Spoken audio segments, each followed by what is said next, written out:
how to resolve WhatsApp waiting for this message on iPhone. So if you want to fix WhatsApp waiting for this message on your iPhone, then what you need to do is first you need to open up your settings. After opening your settings, you need to tap on your Apple ID. After tapping on the Apple ID, you need to go with iCloud. Once you're on your iCloud, you need to go with See All, which is on the right side, and then you need to just scroll down and go all the way down unless you see the WhatsApp. Enable that option. If it is turned off, you need to go and enable it. Once you've enabled, you need to remove that from your background.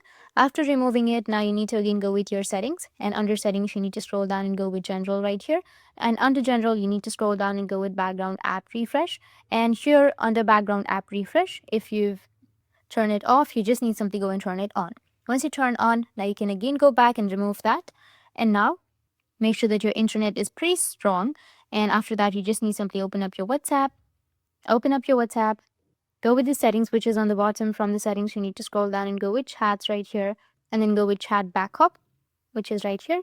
Once you tap on it, you need to go with backup. If it says backup not complete, you need to tap on backup now and then start the backup process. Once you've backed up, you need to go back and then restart your WhatsApp. Or once you've backed up, make sure that you've backed up all of your messages, your photos, and everything. And after backing up, you need to just go and uninstall your WhatsApp. And then while you reinstall your WhatsApp, and after reinstalling, you will open your WhatsApp, right? While opening, you will have an option of transfer chats or restore your chats.